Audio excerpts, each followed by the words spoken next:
چاہیے جنت کا مصطفیٰ کا وفادار چاہیے کہ وہ عمل جو کیا جا رہا ہے وہ قرآن و سنت کے مطابق ہونے کے ساتھ شریعت کا کوئی حکم ہو، شریعت میں اس کی نظیر پائی جا رہی ہو، وہ عمل اور وہ اخلاص سے کیا گیا ہو، دکھاوا نہ ہو۔ بعد میں روم کی جو حسین اور خوبصورت لڑکیاں تھیں وہ آئیں، ان کے سروں کے اوپر طباق رکھے ہوئے تھے جس میں ہیرے موتی اور جواہرات کے زیور تھے۔ السلام علیکم۔ تو بھائی یہ اگلا دن ہے اور آج ہمارے محلے میں جو چھوٹا سا جلسہ ہے ایک، اسے میں دکھاؤں گا آپ کو۔ ابھی چلیں گے وہیں۔ تو بھائی ابھی جو ہے ٹوپی بھائی پہن لیے اور ابھی ہم جا رہے ہیں، دیکھیے ادھر جلسہ ادھر ہی ہو گیا ہے، ادھر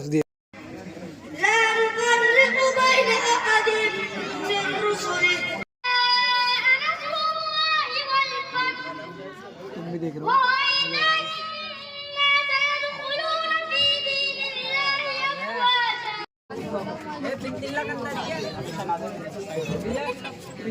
تو فائدہ ہو جائے گا، بس تھوڑی سی کو بڑھا دو کہ پڑھ درود پاک تجھ کو فائدہ ہو جائے گا، پڑھ درود پاک تجھ کو فائدہ ہو جائے گا۔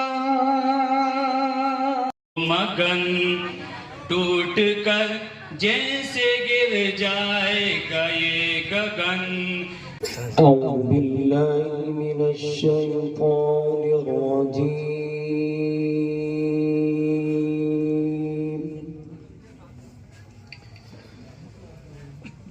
بسم اللہ الرحمن الرحیم۔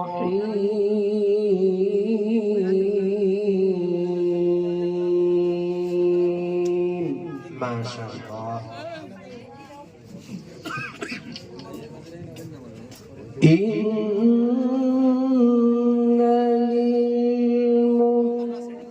للمتقین مفازا،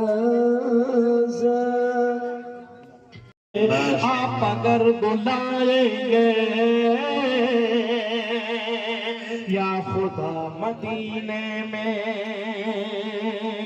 آپ اگر بلائیں گے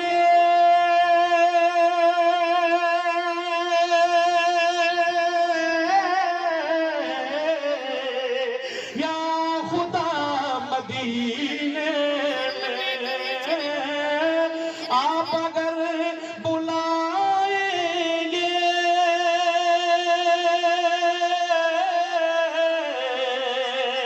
یا خدا مدینے میں، عمر بھر کروں گا میں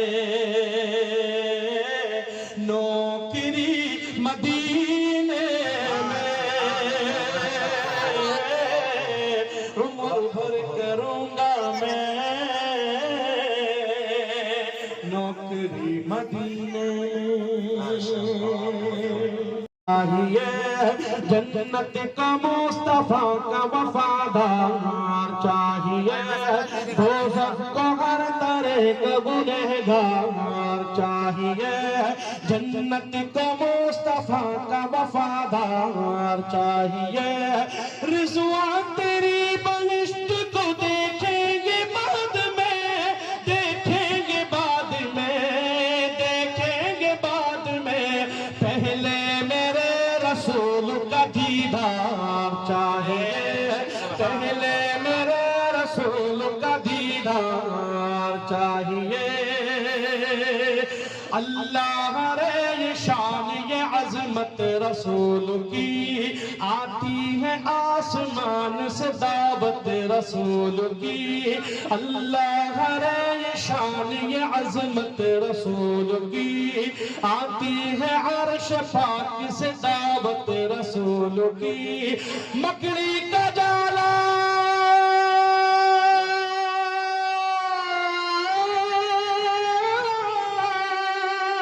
مکڑی کا جالا تو ایک بہانہ تھا دوستو، بہانہ تھا دوستو، بہانہ تھا دوستو، اللہ